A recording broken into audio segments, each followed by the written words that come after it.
Dans la grande famille de Format familial cette semaine... J'ai toujours été transgenre. Mais tu l'as pas toujours exprimé. Oui, je l'ai pas toujours exprimé. Qu'est-ce qui se passe à l'adolescence? On peut manger plein de poutine. Quand tu deviens parent, soudainement, on dirait que tout le monde veut devenir ton coach. Et entre vous et moi, bien, pour moi, c'est des gérants d'estrade.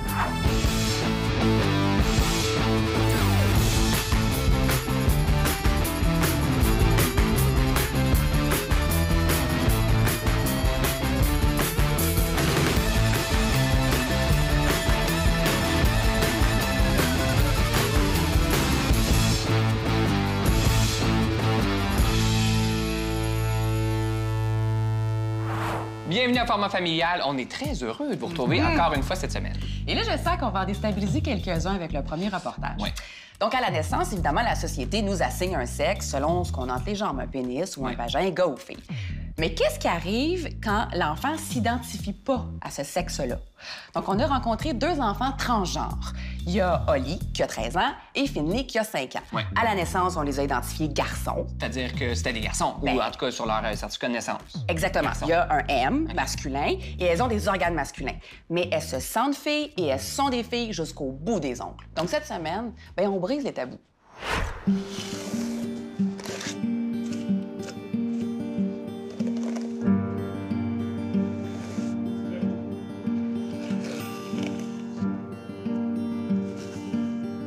Annie, 2002, ton premier enfant, t'accouches, on dit bravo, c'est un petit garçon. Oui. Toi et ton conjoint, vous le nommez Oliver. Oui. Et là, j'ai devant moi une magnifique jeune femme qui s'appelle Oli. Oui. Comment Oliver est devenu Oli? On s'est trompé de nom. Non! C'est ça! Mais oui! Quand je regarde en rétrospective, elle aimait les choses de filles, mais elle aimait aussi les choses de garçons. Tu sais, on s'est dit, si elle aime les poupées, ben on va aller chercher une poupée. On n'a pas fait un gros plat de tout ça. OK. La première fois qu'on est arrivé en maternelle, elle était pas contente parce elle a réalisé qu'elle avait pas besoin de mettre des pantalons gris puis un gilet vert. Elle a réalisé qu'elle aurait pu avoir une robe qui était beaucoup plus jolie.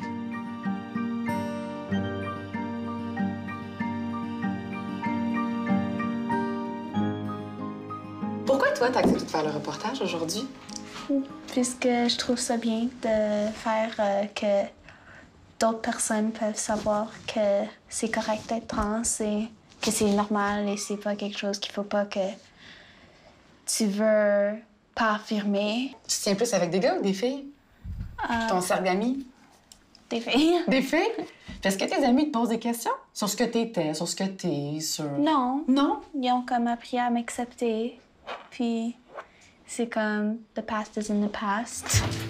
Ça, c'est moi quand j'étais plus petite. Ça, c'est ton bébé? Ouais, et ça aussi, c'est moi. Ici, pour faire l'opération, maman, c'est 18 ans? C'est 18 ans. OK. Puis, pour le moment, c'est couvert par la Régie de l'assurance maladie. OK. Puis, c'est ça, c'est... Puis 18 Il faut ans? attendre, c'est long, 18 ans, c'est long. Pourquoi la puberté est différente pour toi qu'une autre demoiselle, par exemple? Ben moi, j'ai des blockers. Ça fait que comme t'as pas une vraie puberté comme t'es supposé d'avoir, mais comme... Puis je prends de l'estrogène, d'abord ça fait ma puberté. Ah oui? OK. Fait que ça bloque la testostérone, puis on compense avec l'estrogène. Est-ce qu'il y a des gens qui vous ont dit à l'époque, c'est une crise d'adolescence, une crise de jeunesse? Avez-vous entendu ça? Le DSM, qui est la grande bible des maladies mentales, a longtemps médicalisé ça comme un problème de santé mentale. Mais oui, jusqu'à 2013, ça s'appelait le trouble de l'identité de genre. Fait que, tu sais, il y a beaucoup de monde qui m'ont dit que c'est un stade. Si tu laisses pas l'espace à ton enfant, il va toujours rester dans la boîte. Puis si tu laisses l'espace, il peut comme s'exprimer comment il veut. Mon sport préféré est le volleyball, même si je ne suis pas la meilleure. Je suis arrivée en première année et je me fais beaucoup d'amis facilement. Tu l'as toujours senti? Oui. Je suis née avec. Oui. J'ai toujours été transgenre.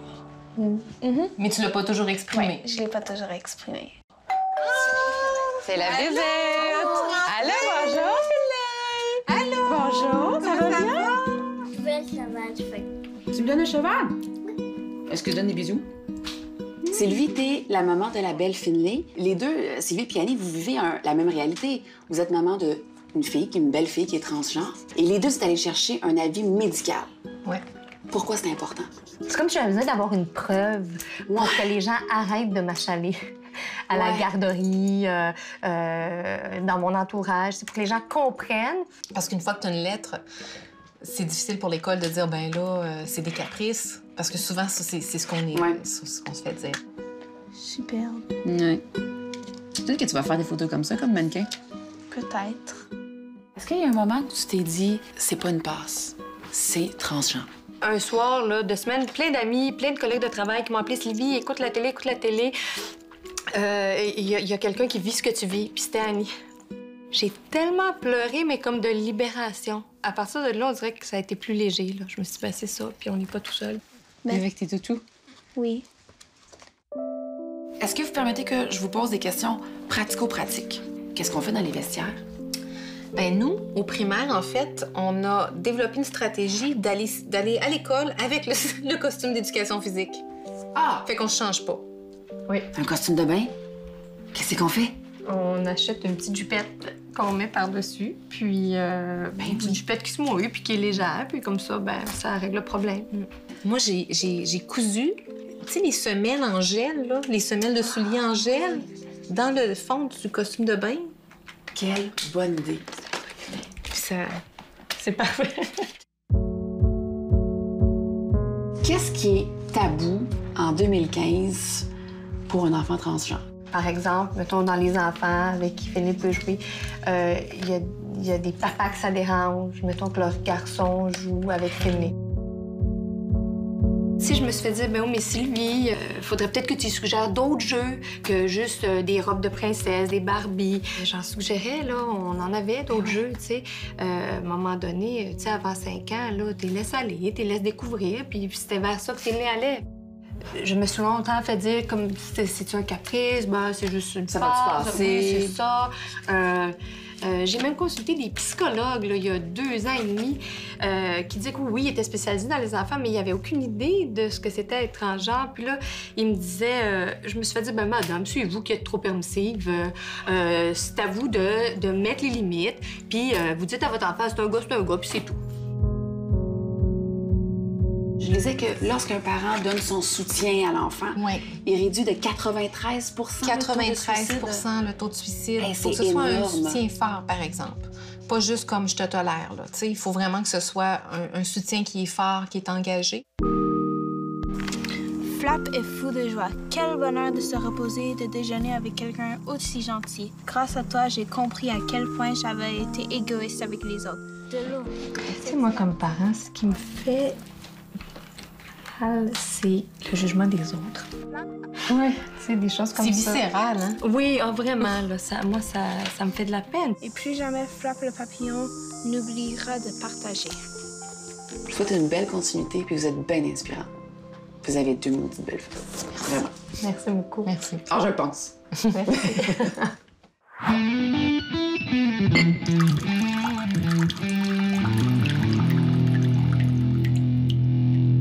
Mon nom est Chantal Petitclerc, je suis la maman d'Eliott qui aura bientôt 2 ans et les conseils de tout le monde sur la façon d'élever nos enfants, je suis plus capable.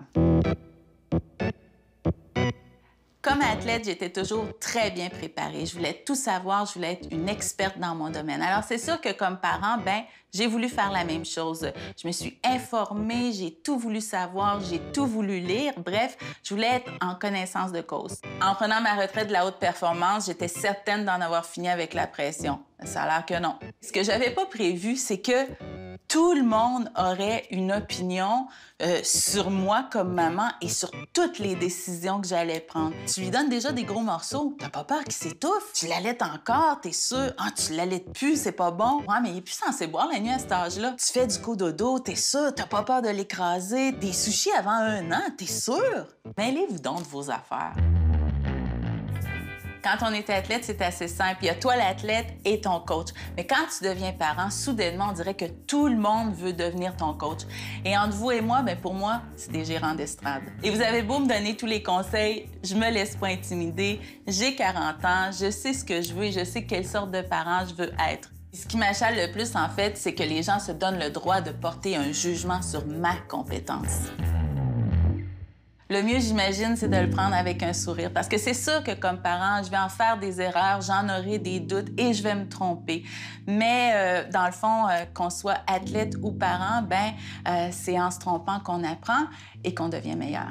Si je peux vous faire une confidence, moi aussi, j'en donne des conseils. Puis j'essaie de m'empêcher, mais une fois de temps en temps, je peux pas. Il faut que je dise « Ah, tu devrais essayer ça, tu devrais faire ça. » Puis je le sais, ça part d'un bon sentiment. Savez-vous ce qui me fait vraiment du bien dans le fond? C'est pas les conseils, c'est les mots d'encouragement, c'est le support et c'est la présence de ceux qu'on aime. Qu'est-ce qui se passe à l'adolescence? Non plus.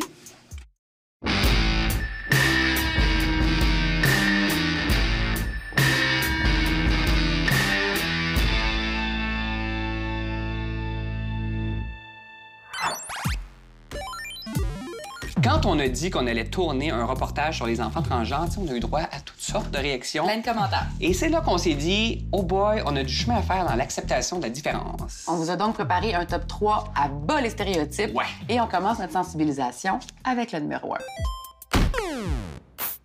Le numéro 1, c'est la poupée Lottie. Ça, on aime beaucoup ça. C'est une poupée, vous remarquerez qu'il n'y a pas nécessairement de maquillage, pas de gros seins, pas de talons hauts. Elle a une taille proportionnée, des jambes proportionnées. Ah, bienvenue en 2015 quand même. Oui. C'est une poupée qui a été lancée en 2012 par une compagnie britannique et leur slogan, écoutez ça, c'est soit audacieuse, soit courageuse, soit toi-même. Bravo. On aime ça. Bravo. Très beau. Leur objectif, c'est clair, en fait, c'est de combattre les stéréotypes de genre, mais aussi de promouvoir des carrières différentes pour les filles, enfin. Donc, oubliez les princesses ou les sirènes, on n'est pas du tout là-dedans, on est plus dans les archéologues, dans les astronomes, les karatékas, même dans les pirates. On est ailleurs, là. Lottie, Ouais. c'est l'anti-Barbie. Oui. Donc, on aime ça. Puis, ultimement, j'aimerais ça que notre fille Liv, elle joue avec une poupée comme ça plus tard. Puis en plus, ils ont gagné plein de prix avec ces poupées-là. Hein? On enchaîne avec le numéro 2. Notre numéro 2, c'est le merveilleux, et j'insiste sur le mot merveilleux, livre Boris Brindamour et la robe orange. C'est l'histoire de Boris qui, dans sa classe, a un petit coin déguisement. Et dans le coin déguisement, il y a une robe orange. Puis comprends-tu que Boris, il aime ça la mettre, la robe orange, puis il trippe. Sauf que ses chums de gars puis ses chums de filles, il niaise. C'est pas accepté. C'est ça, il pointe du doigt. Mais heureusement, Boris a une super imagination, puis il va se créer un monde où il est bien, il est lui-même et il est accepté. On vous le dit, là, ça vous prend ça dans la bibliothèque à la maison. Voilà. Sais-tu quoi? On finit de combattre les préjugés avec quoi? Le numéro 3. Le numéro 3. Le numéro 3, c'est un blog qui s'appelle Assigné Garçon et en fait, c'est une bande dessinée créée par une Québécoise transgenre qui s'appelle Sophie Labelle. Donc, sur son blog, on suit une petite fille transgenre qui s'appelle Stéphie. On la suit à l'école, avec ses amis, on voit à quel point elle peut être victime de préjugés. Et ce qui est très bien dans tout ça, c'est que l'histoire de Stéphie évolue parce que le site est mis à jour plusieurs fois par semaine, donc vous pouvez y retourner très souvent. On aime bien ça. J'espère qu'on a réussi à vous inspirer un petit peu avec notre top 3. On va rester dans le même thème parce que, tu sais, il y a une période dans la vie où on est justement victime de quoi? De préjugés. Et c'est l'adolescence. C'est une période de la vie qui est pleine de mystères et on s'en est justement inspiré cette semaine pour le conseil de famille.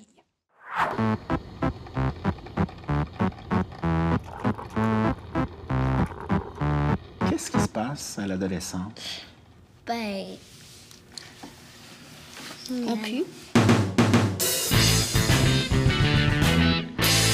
Est-ce que tu sais c'est quoi être un adolescent? Qu'est-ce qui arrive quand on est adolescent? Qu'est-ce qui se passe? On est plus grand, mais on arrête de grandir pas mal à cet âge-là.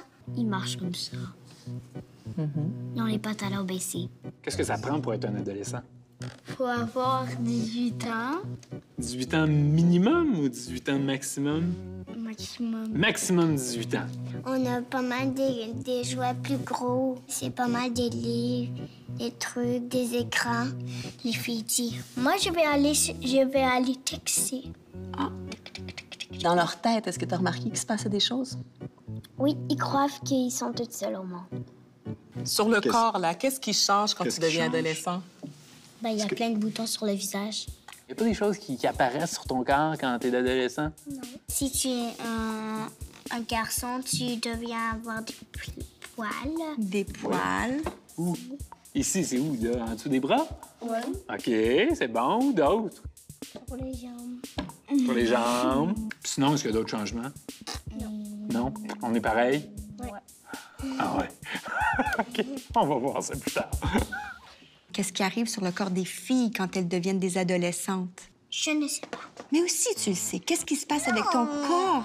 Il commence à avoir des seins, mais pas beaucoup. Tes seins, ils grandissent. Tu t'es regardé dans le miroir, là, tu te dis, ça y est, je suis une adolescente. Oh non. Ah oui. Comment qu'ils se disent ça? Ben, c'est rien de... Démonstration. Oui. Puis chez l'homme, je sais pas.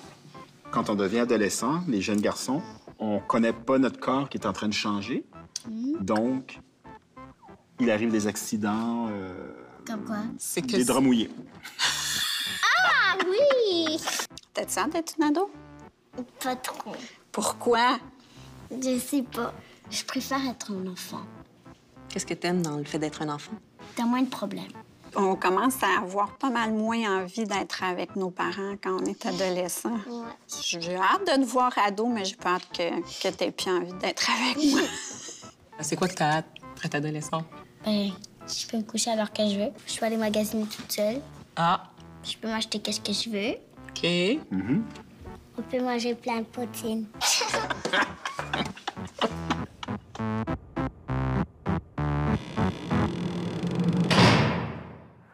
L'école se fait dehors. Ça, c'est beau temps, mauvais temps. Oui. Été comme hiver, il peut pleuvoir, il peut neiger, tempête. Les enfants mettent leurs bottes, ils s'en vont dehors.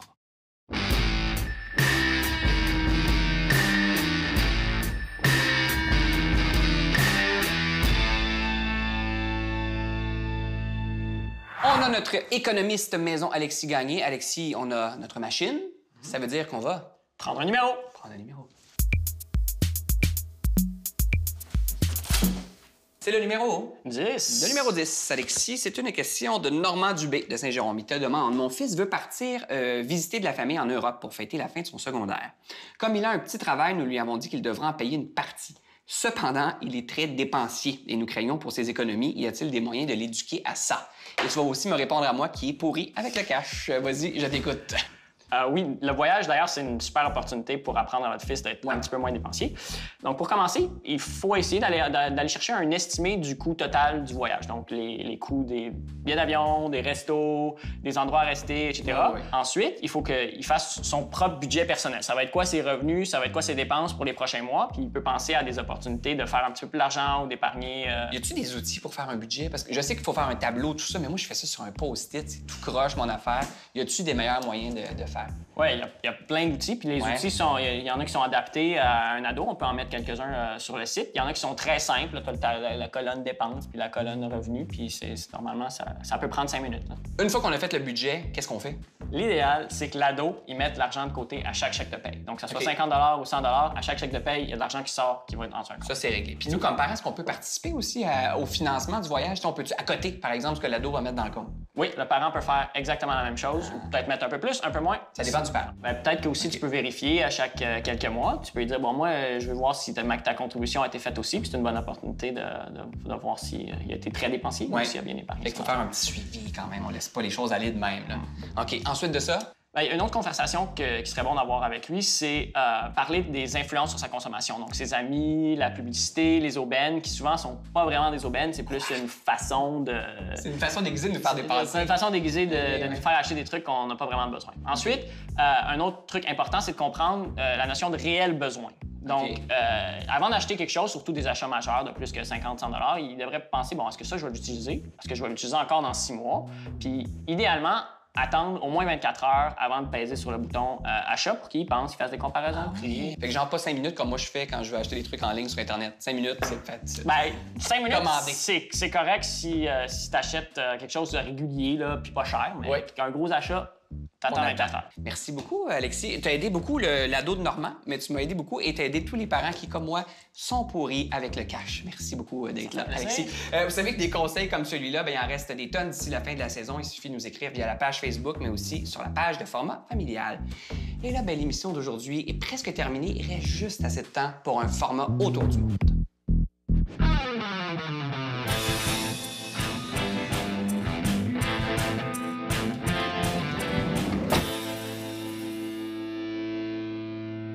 Petit cours de danois.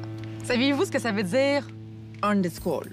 En fait, je vais pas te reprendre, c'est Oshkol. C'est comme Udeskol, Oshkol. C'est ça, j'ai dit, je le pratique depuis hier. Très, très bon. En fait, ça veut dire, c'est simple, école de dehors. Et ça, c'est simple, c'est un concept qui est de plus en plus populaire dans les pays du nord de l'Europe, mais aussi en Grande-Bretagne, au Japon et tout près de chez nous, aux États-Unis. Et c'est les enfants qui vont à l'école ou dans des garderies 100 plein air. Oui, c'est un concept de pédagogie extérieure qui est né en Suède dans les années 80 et c'est assez simple. Il n'y a pas de mur, il n'y a pas de fenêtre, il n'y a pas de porte. L'école se fait dehors. Ça, c'est beau temps, mauvais temps. Oui. Été comme hiver, il peut pleuvoir, il peut neiger, tempête. Les enfants mettent leurs bottes, ils prennent leur sac, leur tapis de sol et ils s'en vont dehors. Les adeptes pensent d'ailleurs que ça rend plus créatifs, que les enfants vont moins attraper de virus, que ça les rend plus à l'aise dans leur peau et évidemment que ça leur apprend toute la fragilité de la nature. Évidemment. Et moi, je vous donne des exemples d'activités qu'on fait dans ces écoles-là. C'est une école, donc évidemment, il y a le côté académique, mais on va aussi proposer aux enfants de nourrir des poules, de cueillir des fleurs, on va s'occuper d'un jardin, on va construire des cabanes. En 2011, l'UNICEF a demandé aux enfants ce qui les rendait heureux. Et les 3 premières réponses sont le temps. Donc, le temps passé avec la famille. Ouais. Les amitiés et aussi être dehors. Donc, c'est assez révélateur quand même. Dans le fond, la prochaine fois que vos enfants vont vous dire qu'ils s'en vont jouer dehors, dites-vous qu'ils s'en vont peut-être aussi apprendre bien des affaires. Oh! Ben.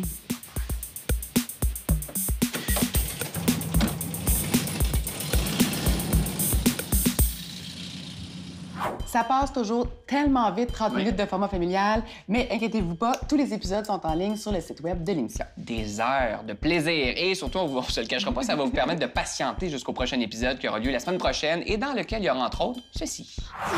Est-ce qu'on peut pas se permettre que les femmes se sentent incompétentes au travail et incompétentes à la maison? Je suis une maman sur le tard. J'ai décidé d'avoir un enfant alors que mes ovaires attendaient leur prime de retraite. Si on a juste une vie, il faut lui faire attention, hein? Oui. Pour pas se faire frapper par une voiture. Aïe, aïe! Bye! Ciao!